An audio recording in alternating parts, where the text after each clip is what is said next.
Warahmatullahi wabarakatuh. Perkenalkan Bu Indah dan Pak Fajar. Nama saya Pak Hartomo Adi Nugroho dari SMA Negeri 15 Semarang. Yang pertama yang saya hormati Bu Indah dan Pak Fajar, dan yang saya hormati dan saya banggakan Bapak Ibu semuanya. Langsung saja untuk perkenalannya. Untuk bab 1 kemarin sudah, yaitu latar belakang, maksud dan tujuan serta waktu dan tempat. Ini saya lewati saja deh. Next. Untuk bab 2 juga kemarin sudah, sama. Next. Untuk bab 2 ini visi-misinya sudah, kemudian manajemen kepegawaiannya juga, kemudian etika nilai dan etika SMA Negeri 15 Semarang itu langsung ya.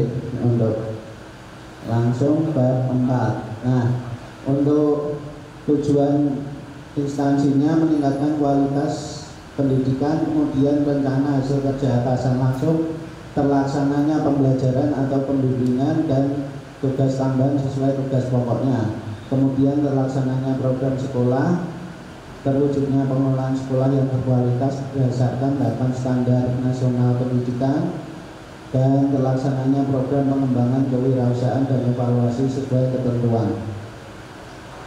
Nah, ini secara garis besar ini yang pertama, terkelolanya pelaksanaan pembelajaran yang berfokus pada implementasi kurikulum operasional satuan pendidikan. Kemudian rencana hasil kerjanya, terlaksananya pembelajaran melalui perencanaan dan perangkat penilaian atau asesmen yang mengacu pada kurikulum KUSP.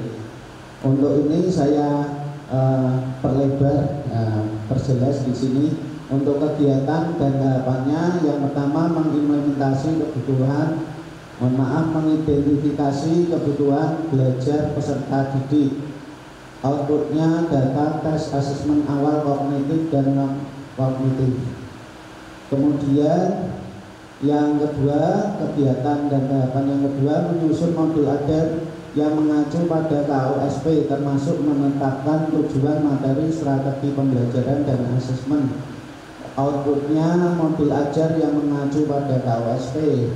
Kemudian kegiatan yang ketiga, menyusun instrumen penilaian atau asesmen yang valid, reliable, dan mengacu pada tujuan pembelajaran KUSP. Outputnya instrumen penilaian atau asesmen segi aspek kognitif, afektif, dan psikomotorik. Kemudian yang keempat, mengumpulkan dan menganalisis. Langsung dari kegiatan dan tahapan, menyusun instrumen.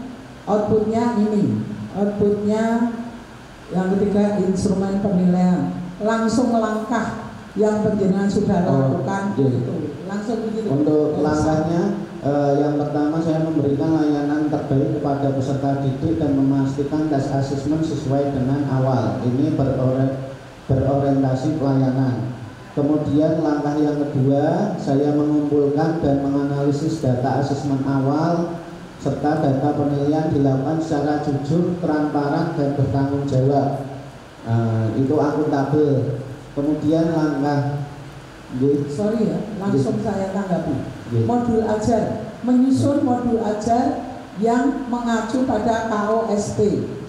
Outputnya modul ajar. Langkahnya saya mengumpulkan dan menganalisis data asesmen awal dan data penilaian, dilakukan secara jujur, transparan, dan bertanggung jawab. Ini modul ajar. Ya, itu kan berada di dalam modul ajar, Bu. Langkah-langkah pembelajarannya. Itu penerapannya mengenai modul ajar. Jadi saya membuat langkah-langkah ini tidak itu kan kalau langkah-langkah boleh lebih dari 8. Mohon maaf, tidak mengacu di 7 dan 8 ya. Jadi ini saya asesmen awal dan penilaian itu kan ada di modul ajar gitu loh, Bu, maksudnya. Ya, maksudnya itu.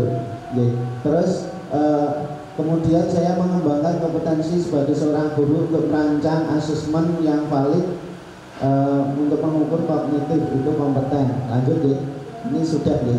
Untuk outputnya itu dokumen daftar nilai dan dokumen tindak lanjut.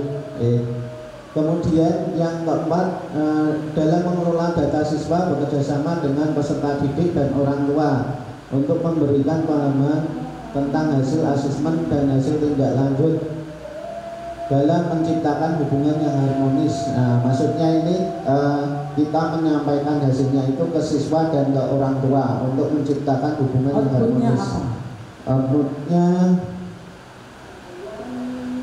dokumen daftar nilai, penilaian dari penilaian asesmen.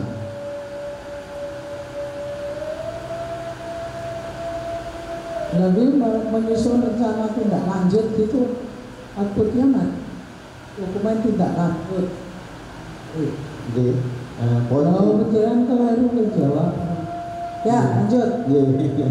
Kemudian saya melaporkan data kepada kepala sekolah untuk kepentingan perkembangan peserta didik dan peningkatan kualitas pendidikan masuk ke loyal.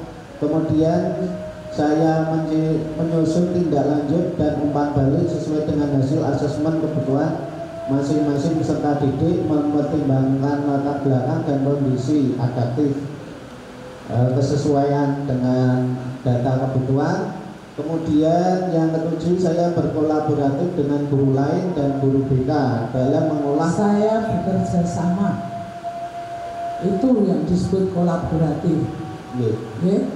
Jadi atasnya ya menggunakan kata biasa. Nanti bisa saya bekerja sama dengan lain dan guru BK dalam mengolah data. Lanjut. Sudah untuk RKK-nya contohnya satu. Bagus. Tapi tadi ada perbaikan sedikit diperbaiki tadi. Monggo bapak-bapak kalau mau Jumatan, ini tinggal ibu-ibu ya.